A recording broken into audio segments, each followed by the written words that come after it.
Hey, what's going on, guys? It's Colin with H&K Land Solutions, and today I am bringing you a review video on the Case CX57 that I've got here behind me. This is going to be basically a 300-hour review. I believe I actually have 313 hours, I think, on the machine, so just over 300 hours.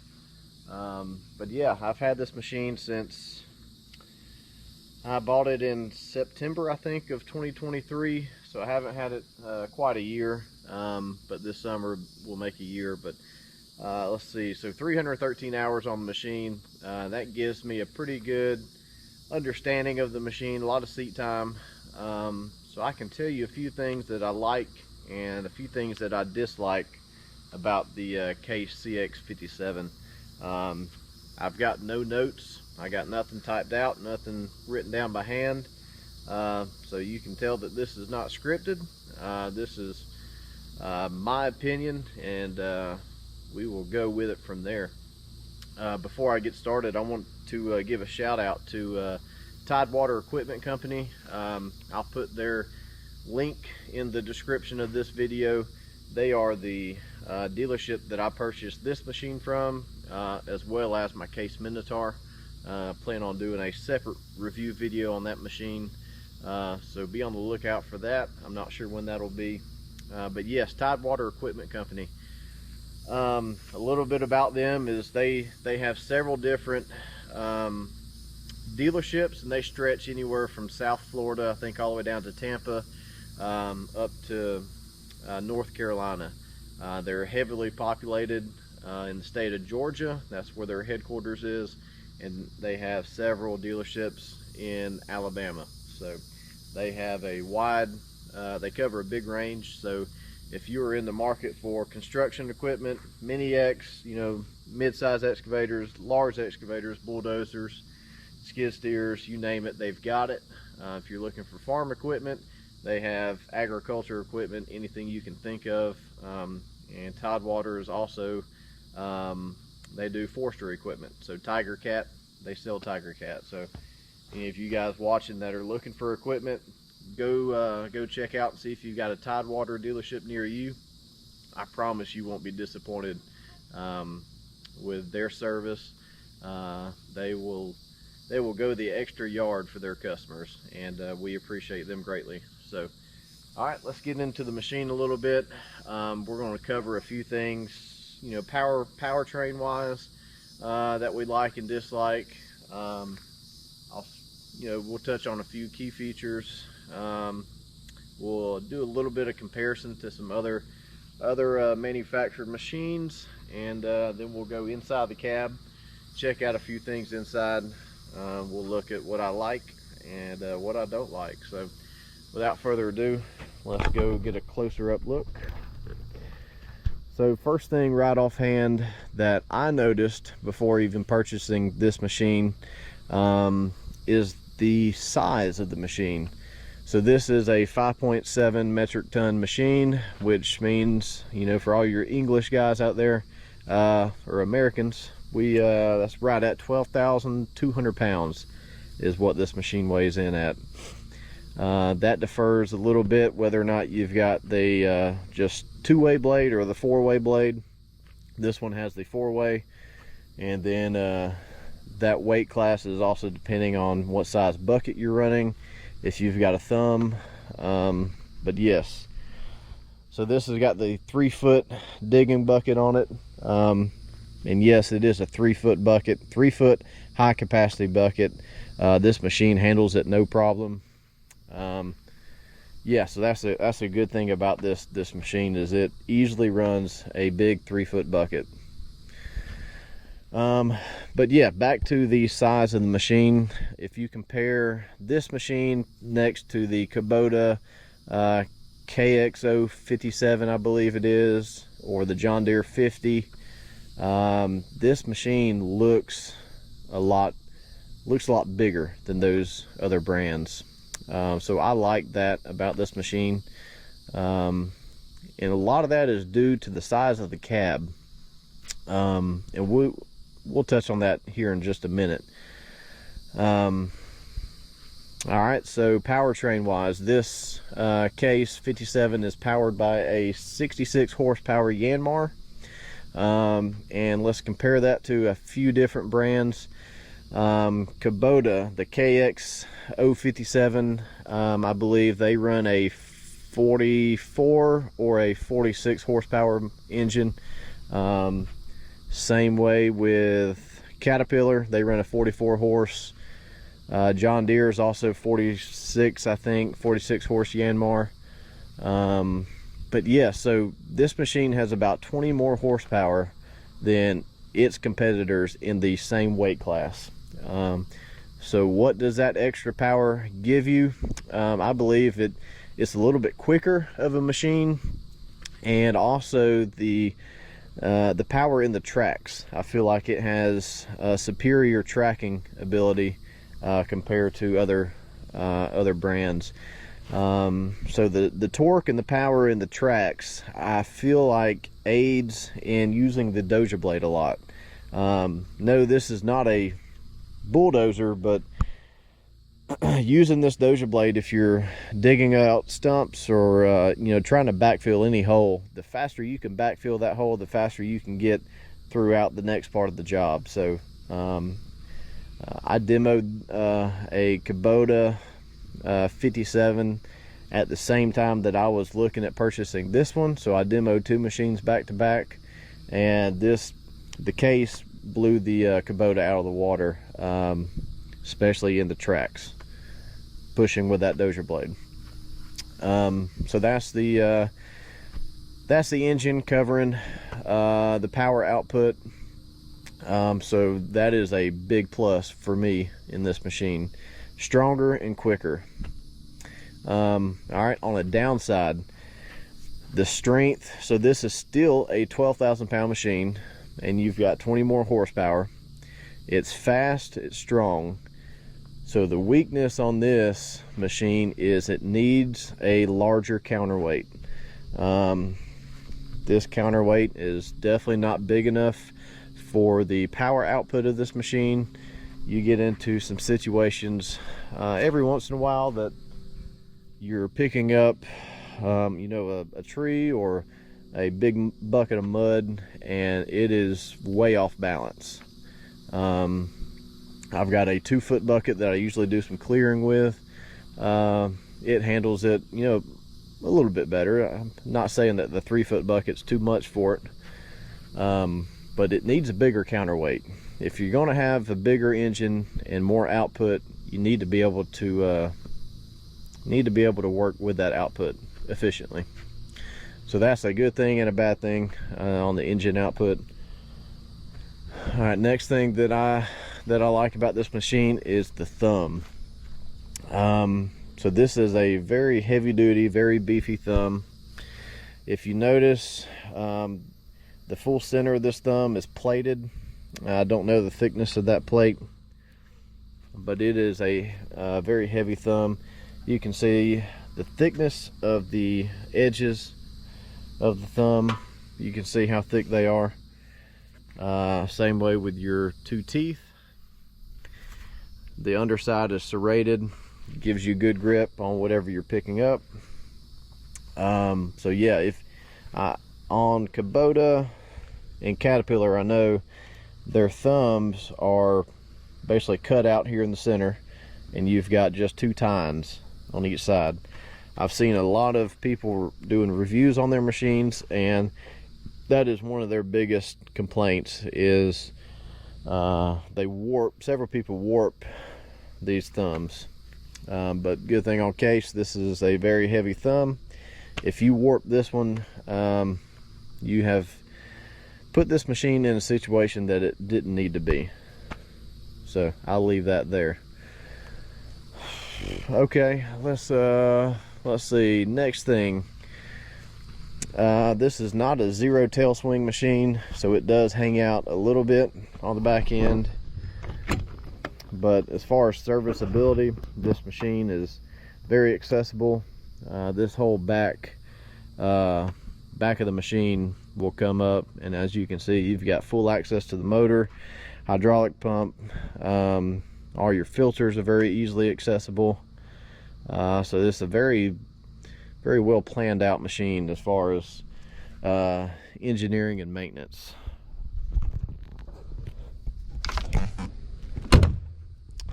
One thing that I don't like are the handles to open up these compartments. And this compartment, something is wrong with this lock. So right now it should be unlocked, but the hatch will not open. So I'm not a big fan of these handles. They're plastic, just feel very cheap. Good thing is, the only thing under this compartment is your battery, windshield wiper fluid, and your AC system, I believe, is under here. So thankfully that's nothing you've got to really get to all the time. But yeah, it is aggravating. You've got to almost put one leg behind you, jump on one foot, and hold your tongue one way to get this to open. So not a fan of that compartment. Let's see, grease points are easily accessible, no issues there. And then Case started putting these tin foil wraps on the cylinders. I had one on, or I've got one on that one. The top cylinder came with one, the stick cylinder came with one, and you can see that they're not on there. They lasted maybe 10 hours. So not sure what the point of those were. But overall, from the outside of this machine, I love it. I've had no issues with this machine. So yeah, it is a beast of a mini excavator, I will say that. All right, let's open up the cab. Let's check out some features in here. All right, so getting into the cab, this is kind of where I enjoy this machine the most. So I'm not a small person. I'm about 6 foot, 6'1". Usually weigh about 230, 240 pounds, depending on the time of the year. So I'm not a small guy. Most mini excavators are, the cabs are very small, very small. Feel like you're crammed in there. But in the Case mini excavators, this cab almost mimics a full-size 50-60,000 pound excavator. It's got the foot room, the leg room in it like a big machine. The seat is the same seat out of their big machines. So this was one of the main factors for me making this purchase on this this machine. As most of you know, most mini excavators, the foot pedals are hinged, halfway down. That way, when you're not tracking around, you're sitting in one place, you can fold these footrests up and get them out of your way. That is how much the other manufacturers are lacking in the legroom department. But as you can see, this machine has full-size foot pedals that you would see in a big excavator.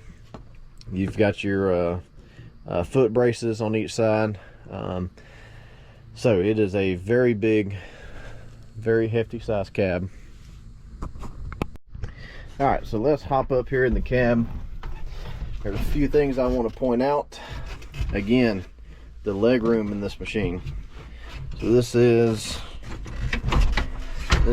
seat is all the way back, and there's been several times where I'm loading out dirt or just digging that I can actually sit here and cross my legs, kick back, relax, recline the seat back, and just go at it on the sticks. So that is, I can't get over how big the size of this cab is. And I think anybody else who has ran a mini X before, if you put them in the seat of this machine, they will all say the same thing, I promise. Huge. All right, so leg room, check. We got leg room.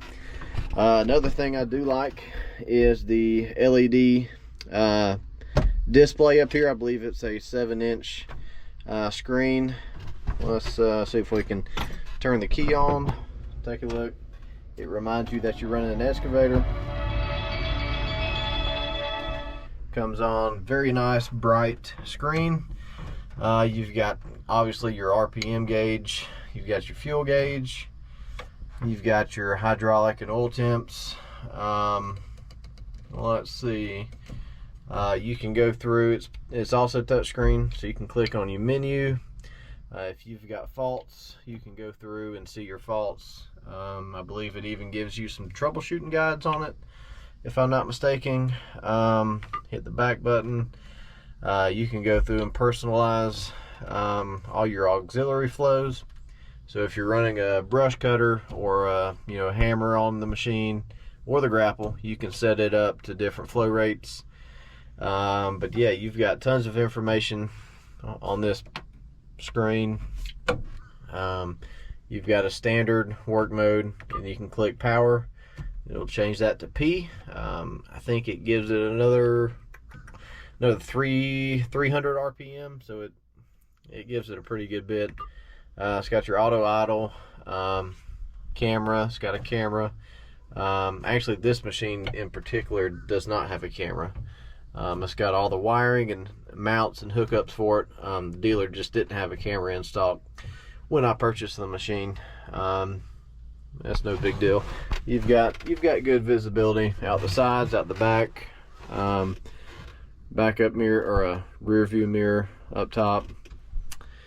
So yeah, first impressions of sitting in the seat behind the controls. This feels like you're running a full-size excavator, which I love. So you can see that 3-foot bucket from inside the cab. Looks huge. Yeah, it's a great machine. All right, let's point out a few things in the cab I don't like. Number one, this is real cheesy. Cup holder. It has a plastic fold up, fold down cup holder, and to secure your drink, you've got these 2 straps with some cheap Velcro on it. And let me see if I can do this with one hand. If you've got a Yeti cup or any kind of Gatorade bottle, I mean that is as wide as those go. I mean, they are elastic, so they stretch a little bit, but trying to put a full-size bottle right here is impossible. Most cup holders, you just pick your drink up, set it in, pull it out, back up, down, up and down. But this, every time you pull your water bottle out, you've got to undo the strap and strap it back in, and it just, I have honestly never, I've tried to use it, but I've never used it before. It's pointless. So it stays folded up. Next cheesy in the interior is the phone holder. Great idea, Case, to build in a phone holder, but this is not 2012 anymore. Nobody has an iPhone 4. If you do, you need to upgrade. You're missing out. But yes, this phone holder is tiny. Let me get my phone out. So this is a iPhone 15 Pro Max, and as you can see, well, turning my flashlight on. As you can see, the size of the phone holder versus the phone, I mean, even if you turn it sideways, the arms don't stretch out enough to hold the phone in place. So never used it. Pointless. Get a RAM mount, phone mount, much better. Let's see, as far as what I do like about the little key features, one thing is the radio controls. I like having my radio controls right next to my joystick. So you're operating, doing your thing, you can reach right down, hit mute, go to the next channel, adjust your volume, answer a call. But downside about the radio is there's no Bluetooth. You've got to hook up to it with auxiliary cord. It's been so long since I've used one, forgot what they were called, but yeah, you've got to hook up with an aux cord. stupid. This is 2024. Case, we need to get with it here and get us a Bluetooth radio. You've got it in the skid steers, and I'm sure some other machines you have Bluetooth radios, but why their Mini X does not have one, I don't know. So that would be beneficial. I spend most of my time recording videos, so I don't necessarily always have the radio on, but I would like a Bluetooth radio. So that is a dislike inside the cab. Another thing inside the cab that I don't like is the placement of the throttle. You can see how close to my leg it is.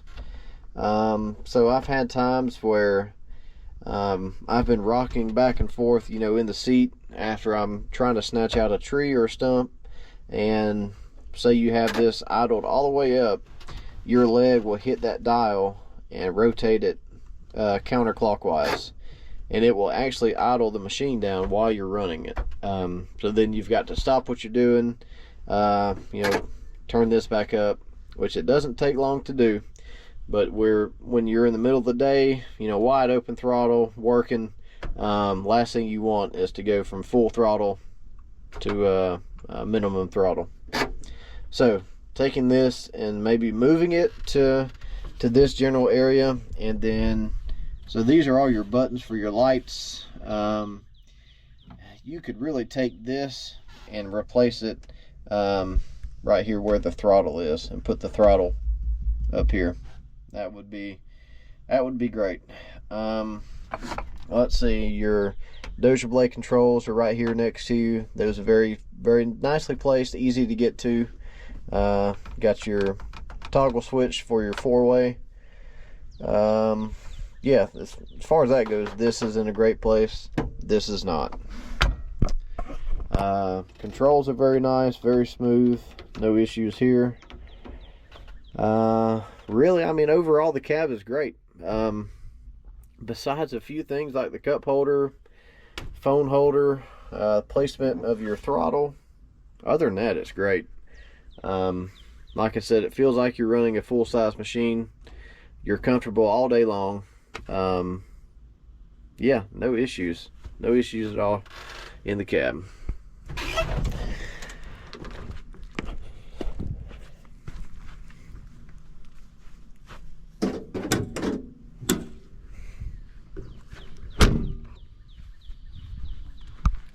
All right, so one downfall about having the very large cab is the amount of window real estate that are on this machine, or that is on this machine. So the cab is bigger, so you got more windows, bigger windows, which is nice for all the visibility. But when it is 110 degrees in the middle of August, it feels like you're sitting inside a fishbowl. So as you can, I don't know if you can tell or not, but I am slowly going through window by window, doing the tint myself. It is definitely not a professional tint job, but it works. So every now and then when I've got the machine at the shop, I'll take out a roll of tint, go through and do a window at a time. So probably pretty soon I'm gonna work on either the front glass or the side glass, get that done. But yeah, in the middle of the summertime, it's so stinking hot. So stinking hot. The air conditioner system can hardly keep up with it. But it is South Alabama, summertime. It's hot. Let's see, anything else we need to touch on? But yeah, overall this machine has been fantastic for me. A few updates I would like Case to make, such as the features on the interior, you know, the cup holder, placement of the throttle, phone holder. If they're going to incorporate a phone holder, let's modernize it, make it usable. Another modern feature that needs to be added is we need to replace all of the lights on this machine. Right now they're just the halogen yellow looking lights. The Minotaur actually has the bright LED cubes on it, so why can't Case just make it standard to put LED cubes on all their equipment? It costs what, $1 more, so that would be good to have. Placement of the lights though is fantastic. Even with the yellow lights, I mean, it still lights up the working area fairly decent, but LED cubes would definitely be the way to go. So, but yeah, overall this machine has been exceptional for me. I've had no issues with it, knock on wood. Good thing though is my Case dealership, Tidewater, my salesman, whenever I need something, whether it be this machine, the Minotaur, mulching teeth, anything, I can give him a call at 10 o'clock at night, and I guarantee you he's going to answer the phone, and he's going to have me an answer as soon as he can. I mean, that's not only the salesman, that goes for the manager of the shop, you know, the maintenance department.